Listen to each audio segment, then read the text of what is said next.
All right. Well, welcome to Plan Chats with Ryan. Thank you everyone for tuning in today. This is the first official Plan Chat, and so we're so excited that you're here. And we have a very special guest today with us, Melissa Bullard from the Washoe County School District. How's it Hi, going, nice to be Melissa? here. I'm doing well. I'm doing well. Thanks. How are you? I am doing fantastic. Thank you. Nice. So we're just gonna have like a casual conversation about education and some topics that make you tick for about 15 to 20 minutes. So Cool. let's just dive right into this. Tell us a Okay. little bit about your background. What got you into education? Well, what's funny about that is that I kind of discovered teaching by accident. I actually didn't want to be a teacher, as I was in high school and college considering a career. I actually wanted to be a psychologist. And then I was an English major. My first job out of college was editing, but I couldn't figure out really what I wanted to do because I discovered with editing that I didn't like sitting at a computer at a cubicle all day. And so as I was trying to figure out what to do, I decided to just go back to grad school. So that's what you do when you don't know what to do next. So I went to graduate school to get a master's in Spanish language and literature. And I was able to get a teaching assistantship at the university because that helped with a lot of the costs of graduate school. And so I was really, really nervous. I was like, okay, I'm not a confrontational person. I don't really see myself as a leader standing up in front of a classroom. And just by teaching, I discovered that I loved teaching. I loved building connections with students.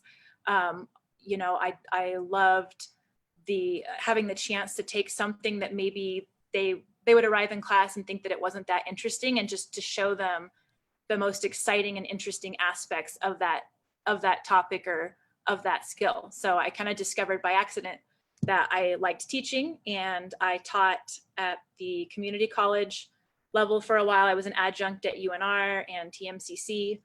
And then I had always thought that I would want to go into teaching high school, just because I think as a high school teacher, you have more opportunities to develop deeper relationships with your students. And I wanted to work full time. And so eventually, after about 10 years teaching part-time at the college level, I made the transition into teaching high school full time, and I love it. And I can't imagine doing any other job. Hey, and a little birdie told me that you're going to be starting at a new high school next year. Yeah. So can you tell us about that? Yeah, so I'm really excited. I have been teaching at Galena High School in Washoe County for the last 5 years. And Galena High School is a wonderful place, and I had a wonderful team there. But I kind of started to look around for other positions just because it's quite a drive from my house, and I have 2 young daughters, and I didn't want to spend so much of my day driving. And I was talking to another teacher at Hug High School here in Reno, and she brought up the opportunity for me to go there and teach heritage speakers full time. And it just sounded like a wonderful opportunity. Plus, it's closer to my house. So so the hardest thing obviously was saying goodbye to everybody at Galena, because it is such a wonderful school and I had such a great team there, but everything seems like it's going to be equally wonderful at Hug High School. And I can't wait for a new job, new challenges, new opportunities. That's so awesome. And change is good. Change kind of like Definitely. gets your spark back Yeah. a little bit. So congratulations on the new position at Hug High School. Thanks. I'm really excited. They're very lucky to have you. Oh, thanks. That's what I think. So do you have teachers in your family, or what got you on the path into education exactly? Yeah, well, my mom was a teacher. She was a 3rd grade teacher. And then also, we actually do have several teachers in our family. 3 of my aunts, actually my dad's 3 sisters, are all teachers. One of them teaches math, another one teaches Spanish, and then another one teaches ESL. And so there are teachers in the family. And like I said, the biggest thing for me was just discovering when I was a teaching assistant that I could form relationships with students as a teacher. It wasn't all about classroom management or making unenthusiastic people do things they don't want to do. It's about sparking interest and empowering kids. That's so awesome. Now, you mentioned teaching heritage speaker classes. So for those people that may not know, we have a heritage and a native speaker program in Washoe County called Spanish Literacy.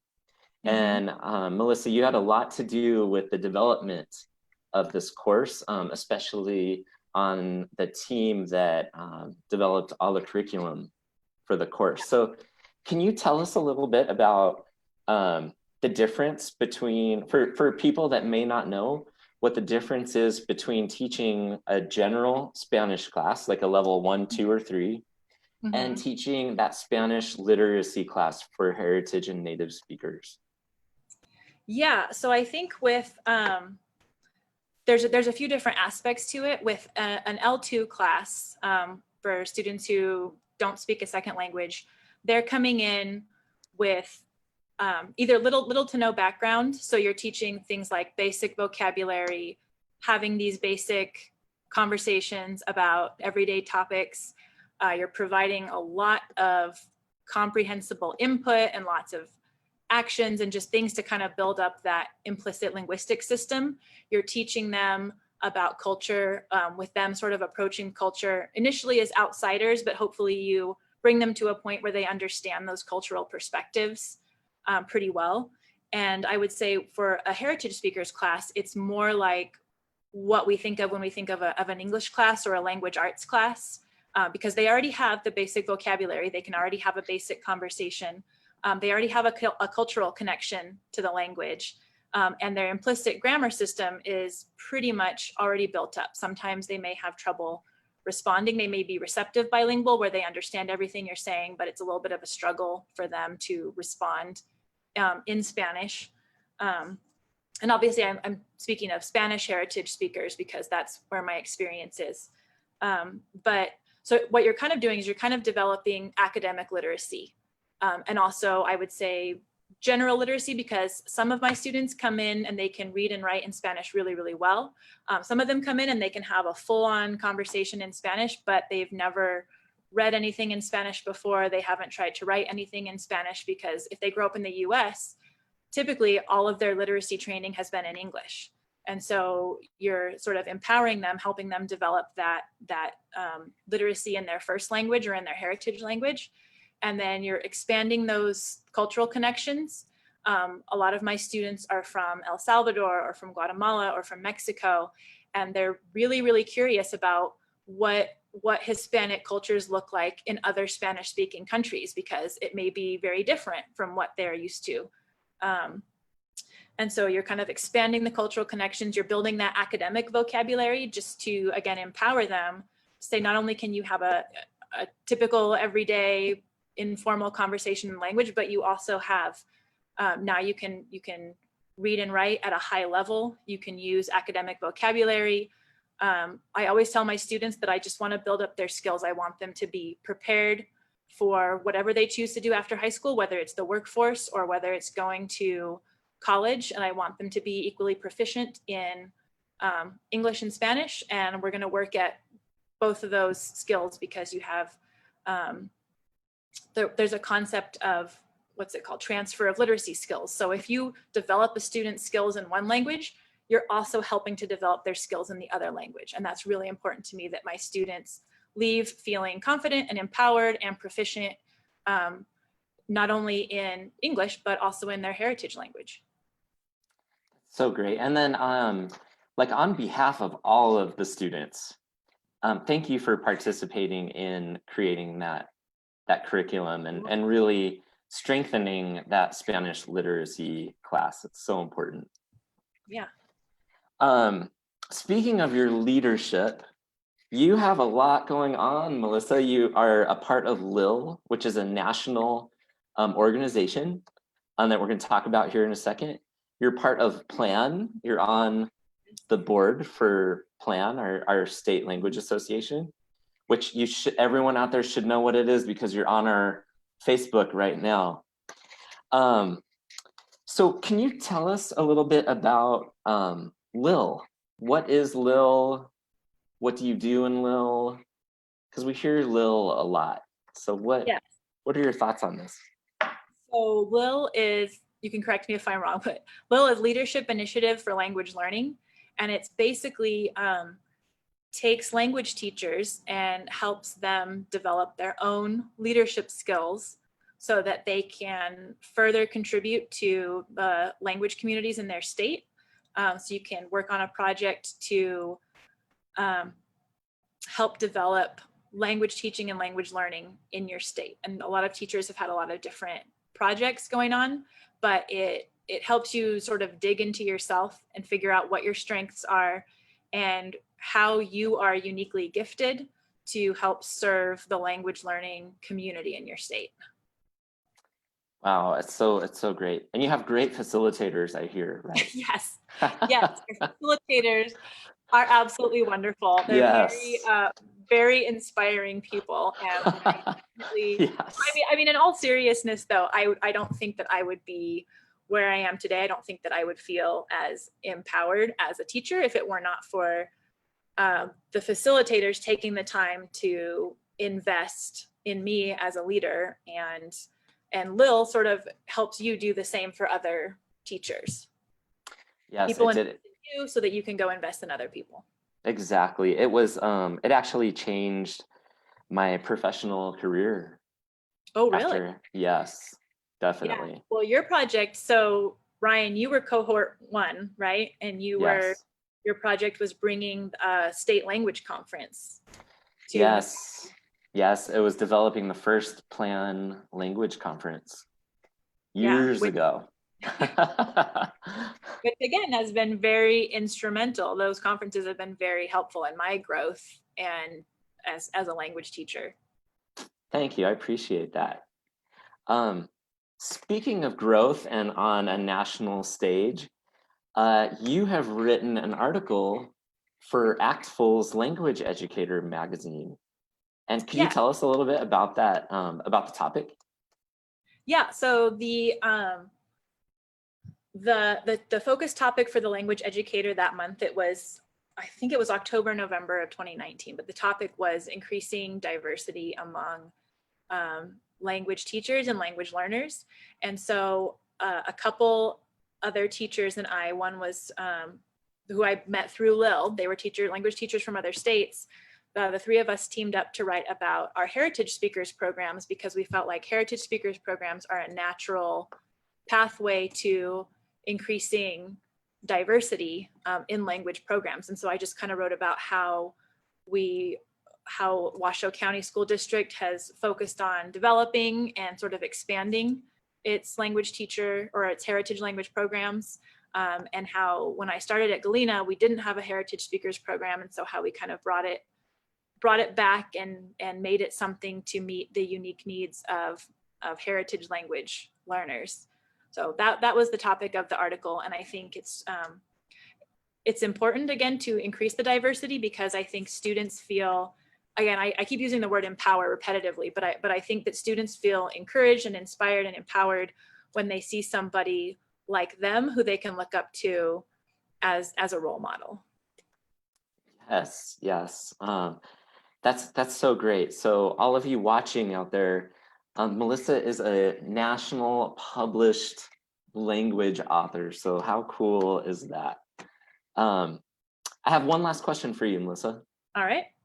So if you could choose one goal for every single one of your students, what would that overall goal be?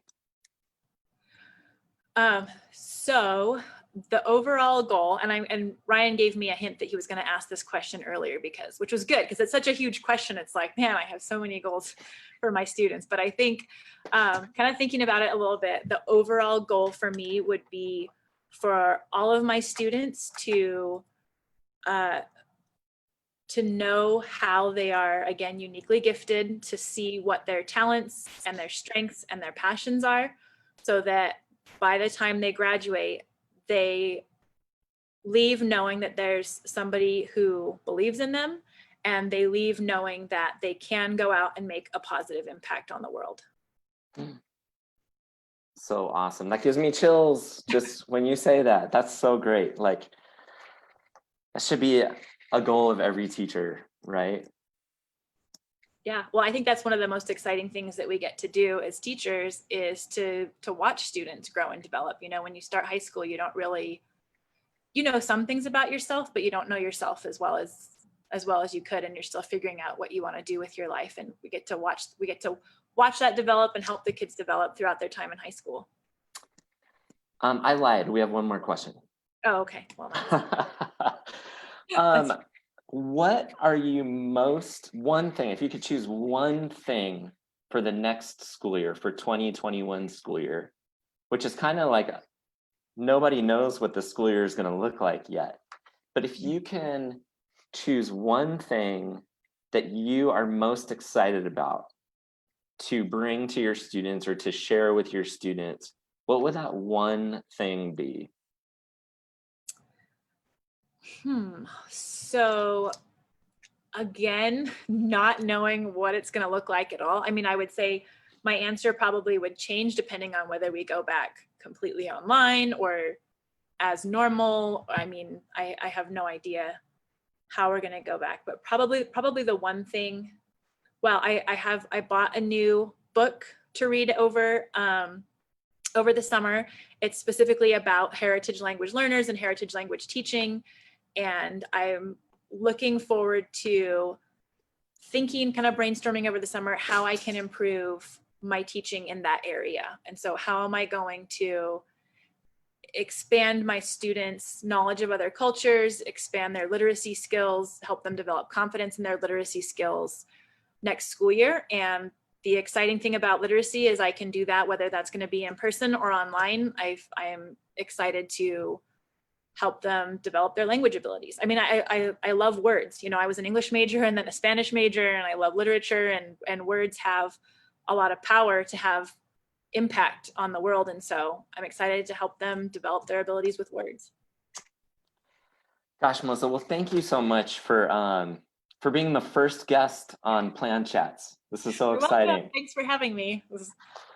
Yes. I hope you weren't voluntold to do this. No. We really appreciate it. And, you know, on behalf of Plan, we really want to thank you for all the work you do for not only the state organization, but for students in general in the state of Nevada. So Well, thank you're you. welcome. Thanks for helping me and investing in me. Of course. So that'll do it for today. Thank you guys for watching Plan Chats. Next week, I will be back with the one, the only Melissa Carson, who is one of our language leaders, to say the least, in our state. So, and she is wonderful, by the way. I worked with her. She's wonderful. We love her. We love Melissa Carson. Woo, woo. All right. Well, thank you for watching today, and then we will see you hopefully next week. Ciao.